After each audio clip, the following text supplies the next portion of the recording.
নমস্কার বন্ধুরা, আমি সঞ্চিতাস এসেন্স রেসিপিস ইউটিউব চ্যানেলে আপনাদের সবাইকে স্বাগত। আজকের রেসিপি একদম হাঁসের ডিমের কষা। তো এই হাঁসের ডিমের কষা খেতে আমরা কিন্তু এই বর্ষায় এবং শীতকালে ভীষণ ভালোবাসি।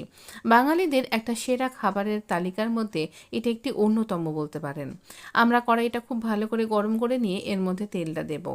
আর এরকমভাবে যদি তেল দেন, মাছ বা ডিম যখন রান্না করবেন বা পনির, তখন কিন্তু কড়াইতে আর আটকে যাবে না। ডিমটা ভালো করে সেদ্ধ করে নিয়েছি, আর এবার এর গায়ে একটু করে চিরা লাগিয়ে দেবো, আর তারপর তেলের মধ্যে ছাড়বো। দেখবেন যেন বেশি এর গায়ে যেন জল না লেগে থাকে, তাহলে তেলগুলো ছিটকবে। তো এইরকমভাবে আমরা যখন ডিমটাকে ভাজবো সেই সময় একটু হলুদ দিয়ে দেবো, তাহলে একটা কালার অ্যাড হয়ে যাবে, আর ডিমটা দেখতেও ভালো লাগবে আর তাড়াতাড়ি ভাজাও হয়ে যাবে।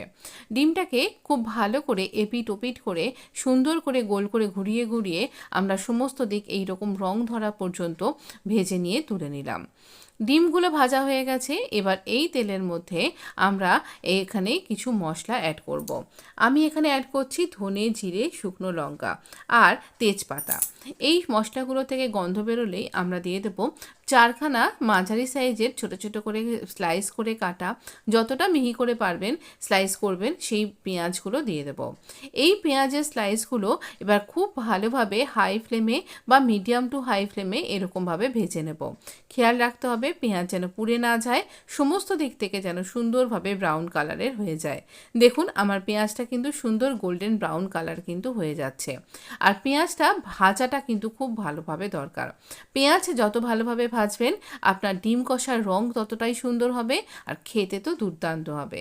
পেঁয়াজ যখন পুরো ভাজা হয়ে গেছে সেই সময় আগে থেকে বেটে রাখা দুটো বড় সাইজের টমেটো, 1.5 ইঞ্চি মতন আদা আর দুটো লাল পেকে যাওয়া লঙ্কা আমি এখানে একসাথে বেটে নিয়েছি। এই পেস্টটা আমি এখানে দিয়ে দেব। এই পেস্টটা দেবার পরে যেহেতু টমেটো দিয়ে দিয়েছি তাই জন্য নুন তো দিতেই লাগবে, আর নুনের সাথে একটু চিনি দেবো যাতে তরকারিটাতে খুব সুন্দর দেখবেন কালার আসবে। আর এখানে একটু হলুদ তো দেবই। ব্যাস, আমাদের মশলা বলতে কিন্তু এতটুকুনি, আর খেতে হয়েছিল দুর্দান্ত। এবার খুব ভালো করে নাড়াচাড়া করে এটাকে কষিয়ে নিতে হবে। পুরো মশলাটা দেখুন কষাতে কষাতে একদম যখন দেখবেন তেল ছেড়ে যাচ্ছে সেই পর্যন্ত আমাদের কিন্তু কষাতে হবে। আমি তো কতটা তেল দিয়েছি আপনি দেখতেই পেলেন। ডিম আমাদের এই মশলাটা যখন কষানো হয়ে যাবে, ভাজা ডিমগুলো আমরা এখানে অ্যাড করে দেবো। ভাজা ডিমটা অ্যাড করে দেওয়ার পরে ওই মশলা ধোয়া মিক্সির বাটি থেকে আমরা 1 কাপ জল এর মধ্যে অ্যাড করব, আর আঁচটা এবার একদম কমিয়ে দিয়ে এটা ধিমে আঁচে রান্না হতে দেবো। ধিমে আঁচে রান্না হলে এটা একদম দেখুন যখন এই রকম কালার হয়ে যাবে, দেখুন জাস্ট অফ করেছি আর এটা ফুটছে এখনও। তো আমি এখানে গরম মশলা অ্যাড করে দিলাম, আর এবার সার্ভ করে দেবো। গরম ভাতের সাথে দুর্দান্তভাবে জমে যাবে এটুকুনি বলতে পারি। তবে এটা রুটি দিয়ে খেতেও ভীষণ সুন্দর লাগে। তবে যতই রান্না করি না কেন, আমার মা যেভাবে করতেন আমার মনে হয় সেই মায়ের হাতের স্বাদটা যেন কোথায় মিস হয়ে যাচ্ছে। এটাও খেতে খুব ভালো হয়েছিল, আমার মেয়েও বলল খুব ভালো হয়েছে, কিন্তু আমি যেন সেই আমার মায়ের স্বাদটাকে ফিরে পাচ্ছি না। আপনার কেমন লাগলো জানাতে ভুলবেন না। অবশ্যই জানান, আপনার কমেন্টের আশায় রইলাম। আমি একটু কেটে দেখিয়েও দিচ্ছি, অসাধারণ লাগে খেতে।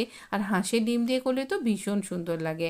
এটা হাঁসের ডিমই ছিল, আর আপনি অবশ্যই যে কোনো ডিম দিয়েই করতে পারেন, তবে একবার হাঁসের ডিম দিয়ে করে দেখুন, আপনিও বাবা বলবেন। ভিডিও ভালো লাগলে প্লিজ লাইক, শেয়ার, সাবস্ক্রাইব। ভালো থাকবেন, সুস্থ থাকবেন। ধন্যবাদ।